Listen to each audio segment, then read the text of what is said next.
Good afternoon, January 6, 2019. Welcome to the MAKO Report. This is Tom Waller, the MAKO Group, and Watson Hammock Realty. In this market report, I'm going to compare Palm Coast home sales and Palm Coast condo sales for the year ending 2018 to the prior year. Now, the condo sales for the year we just ended in 2018 saw 161 condos get sold. That compares to 148 the prior year, so a slight increase.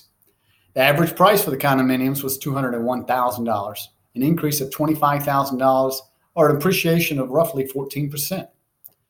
The average price per square foot of the condominiums is $130 per square foot. Average days on the market, relatively flat. It was 85. That compares to 87 in 2017, so it's down 2 days. The lowest price condo sold for $87,000 and the highest price condo sold for $450,000. Now, in the home sales, 1,892 homes were sold this year just ended. That's versus 1,811 the prior year. Average price of the home was $237,000, representing an increase of about 4.5%, roughly $10,500 year over year. Now, the average price per square foot was $121 a square foot. It's an increase of $6 from 2017, which the average sale was about $115 a square foot. Average days on the market was 65 days. That's actually down from the year past, which showed 75 days. Now, the absorption rate presently here in Flagler County is 3.562. This sale to list ratio year over year remained flat. It's at 97.21%. The year past, it was 97.11%, so it remains relatively flat. Now, a lot of my customers ask me to market this community and tell potential people that are thinking about buying here in Palm Coast the pros and cons. Now, the pros about living here in Palm Coast: one, we're in Florida. Our tax base is lower than adjacent counties, which is St. John's to the north, encompassing St. Augustine, and Volusia County to the south, which encompasses Daytona. Home affordability is still here. How so, you ask? Right now, there are 38 homes priced $250,000 and below that are pool homes here in Palm Coast.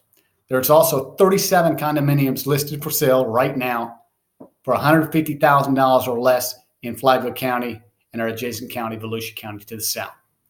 Now, another great thing about Palm Coast is the weather, typical sunny Florida weather. Of course, that can be a con too. We do live near close proximity to the ocean, so we do have hurricanes. Now, the population of Palm Coast is in the 90,000s. Approaching 100,000. The population of the county is approximately 110,000.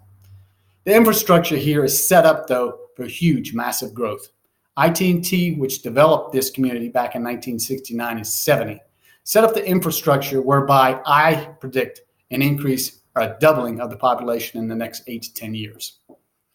Now, if you love any and all water activities, you've got them all. From the intercoastal we have here to the ocean. If you like golfing, we have a number of golf courses. We have 5-star resort community here in Hammock that's got a golf course right on the ocean. The traffic is light. You've got I-95, which runs through the center of Palm Coast, A1A, which is on the eastern portion of Flagler County, running adjacent to the ocean, obviously. And on the western side of the county, you've got US 1. Now, the location. We're approximately 1 hour from Jacksonville, 1.5 hours from Orlando, and all the Disney amenities, about 30 minutes from both Daytona Beach and St. Augustine. Now, the cons. There is really no jobs to speak of here. A lot of people do commute to jobs either in Orlando or Jacksonville or to Daytona or St. Augustine. And the jobs that are here are service-related industry jobs, relatively low-paying jobs. So there's not a lot of jobs here. Sea Ray, one of their biggest companies, closed shop last year and is no longer in business here in Palm Coast. Entertainment, a lot of entertainment. If you want big city entertainment, you're going to have to commute to Jacksonville and Orlando, or maybe St. Augustine or Daytona. You do have some activities here, such as in Flagler Beach. The first of every Friday, they've got free live entertainment with a band. Now, a couple of other negative things are if you want major city attractions, you're going to have to go to Orlando and Jacksonville also.